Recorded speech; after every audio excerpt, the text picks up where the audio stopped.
একদিনে সাহারা মরুভূমির উত্তল বালিতে দাঁড়িয়ে সূর্যাস্ত দেখা, আর মাত্র কয়েক ঘন্টা পর বরফ ঢাকা পাহাড়ে ঠান্ডায় কাঁপা। পৃথিবীতে এমন দেশ খুব বেশি নেই, মরক্কো তার মধ্যে একটি। আফ্রিকায় এই মুসলিম দেশটি অনেকেই শুধু পর্যটনের দেশ মনে করেন, কিন্তু ইতিহাস, ইসলামী ঐতিহ্য, অর্থনীতি, প্রকৃতি আর ভবিষ্যতের সম্ভাবনার দিক থেকে মরক্কো আসলে পৃথিবীর অন্যতম গুরুত্বপূর্ণ একটি দেশ।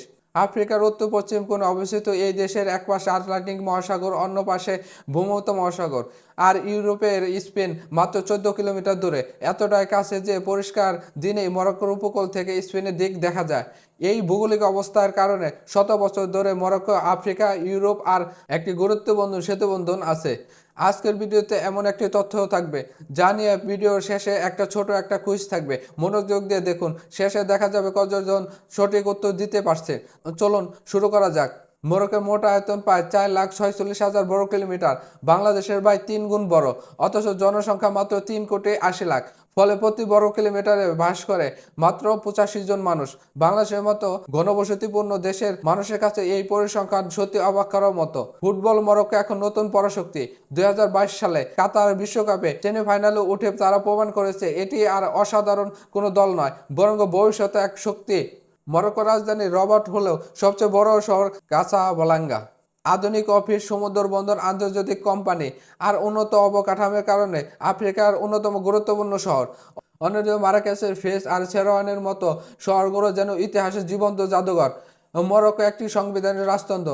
বর্তমান রাজা মোহাম্মদ ষষ্ঠ দীর্ঘদিন ধরে দেশটির নেতৃত্ব দিয়েছেন। রাজতন্ত্রের পাশাপাশি আধুনিক উন্নয়নে দেশটি এগিয়ে। আফ্রিকার প্রথম হাই স্পিড ট্রেন চালু হয়েছে এই মরক্কোতেই। তাই আজ অনেক ক্ষেত্রে মরক্কো আফ্রিকার উন্নয়নের একটি প্রতীক হয়ে উঠেছে। এবার আসি সবচেয়ে গুরুত্বপূর্ণ প্রশ্নে, এ দেশে মুসলমানের অবস্থা কেমন?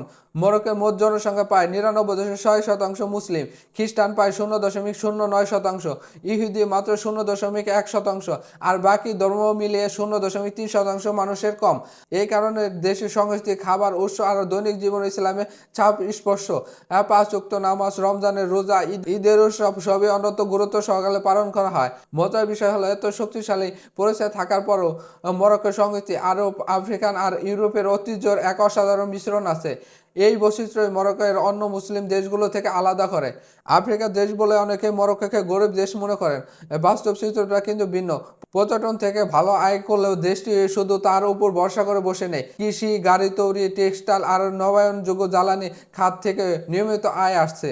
তবে সবচেয়ে বড় চমক লুকে আছে মাটির নিচে। বাংলাদেশের কৃষি কথা ভাবলেই বোঝা যায় ভালো ফসলের জন্য সারের কোনো বিকল্প নেই, আর সেই সারের অন্যতম গুরুত্বপূর্ণ উৎপাদন ফসফেট। বিশ্বের সবচেয়ে বড় ফসফেট মজবুত একটি বড় অংশ রয়েছে এই মরক্কোতে। একটি দেশে মাটির নিচে খনিজ যদি পৃথিবীর কোটি কোটি মানুষের খাদ্য উৎপাদনের সঙ্গে জড়িত থাকে, তাহলে সেই দেশের ভবিষ্যৎ কতটা গুরুত্বপূর্ণ হয়ে উঠবে বলাই বাহুল্য। এই কারণে অনেক বিশেষজ্ঞ মনে করেন খাদ্য নিরাপত্তা আলোচনা মরক্কো গুরুত্ব সামনে আরও বাড়বে। আরেকটি অদ্ভুত সুন্দর দৃশ্য, মরক্কোতে আরগান গাছের ছাগল উঠে ফল খায়। এই দৃশ্য দেখতে প্রতি বছর হাজার হাজার পর্যটক ভিড় করেন।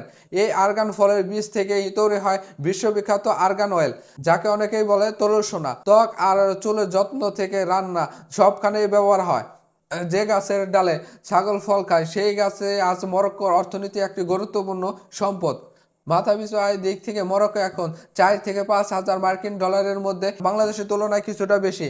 গত কয়েক বছরে তাই দেশটি উন্নত রাস্তা, শিল্প কারখানা আর আধুনিক যোগাযোগ ব্যবস্থা গড়ে উঠেছে। অনেকে মনে প্রশ্ন জাগে, বাংলাদেশের মানুষ কি মরক্কোতে কাজ করতে যেতে পারে? উত্তর হ্যাঁ, সুযোগ আছে, তবে সৌদি আরব বা সংযুক্ত আরব আমিরাতের মতো বিশাল নয়। নির্মাণ, কৃষি, শিল্প কারখানা আর কিছু দক্ষ পেশার মানুষ, বিদেশি কর্মী প্রয়োজন হয়। তবে যাওয়ার আগে ভিসা, চাকরি, অফার আর চুক্তি সবকিছুই ভালোভাবে যাচাই করা জরুরি।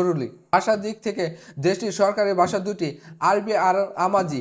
তবে বাস্তবে বেশিরভাগ মানুষ কথা বলে মরকান আরবি বা দারেজি ভাষায়। এর পাশাপাশি ফরাসি ভাষা এখানে ব্যাপক প্রচলিত। সরকার, অফিস, ব্যাংক, হাসপাতাল, বিশ্ববিদ্যালয়, এমনকি ব্যবসা বাণিজ্যও। নতুন প্রজন্ম অনেকেই আবার ইংরেজি বুঝেন, বলতে পারেন, বিশেষত বড় শহর আর পর্যটন এলাকায়।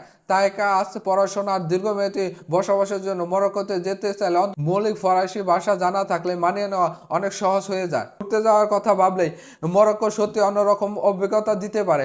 সকালে সাহারা মরুভূমিতে সূর্যাস্ত দেখা, দুপুরে শত বসে কোনো ঐতিহ্য শহরের শুরু গলিতে হাঁটা, আর পরের দিন বিখ্যাত নদীর শহর ফেরাউনে ঘুরে বেড়ানো।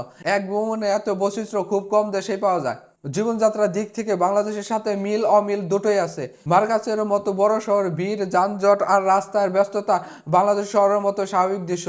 তবে শহরে ছেড়ে একটু বাইরে গেলে পরিবেশ শান্ত, খোলামেলা আর আরামদায়ক হয়ে ওঠে। নিরাপত্তার দিক থেকে আফ্রিকার তুলনামূলক স্থিতিশীল দেশগুলোর একটি ধরা হয় মরক্কোকে। যদিও পৃথিবীর যে কোনো দেশের মতোই ব্যস্ত পর্যটন এলাকায় নিজের জিনিসপত্রের ব্যাপারে সতর্ক থাকা জরুরি। এই কারণে পরিবার নিয়ে ভ্রমণের জন্য অনেকেই মরক্কোতে ভালো একটি গন্তব্য মনে করেন।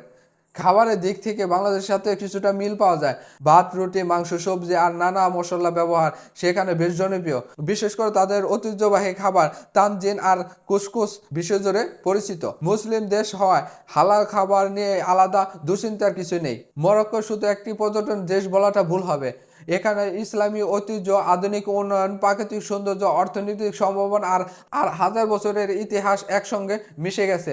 হয়তো এই কারণে প্রতি বছর লাখ লাখ মানুষ নতুন করে মরক্কোকে আবিষ্কার করতে যান। ভিডিওতে শুরুতে বলেছেন আজকে জন্য একটি বিশেষ কুইজ থাকবে। প্রশ্নটা হলো, মরক্কোর প্রায় কত শতাংশ মানুষ ইসলাম ধর্ম পালন করে? এ 80%, বি 90%, সি 99%-এর বেশি। শুধু এ, বি, সি অথবা লেখে কমেন্ট করুন। দেখা যাবে দেশ ক্যাম্পাসে পরিবারে কতজন সঠিক উত্তর দিতে পারে। ভিডিওটি ভালো লেগে থাকলে লাইক দিতে ভুলবেন না, বন্ধুদের সাথে শেয়ার করুন। আর এমন আরও তথ্যবহুল ভিডিও আর সাবস্ক্রাইব করে আমাদের সাথে থাকুন। শীঘ্রই দেখা হচ্ছে নতুন কোনো দেশ নিয়ে, নতুন কোনো ভিডিওতে। ততদিন সুস্থ থাকুন, ভালো থাকুন।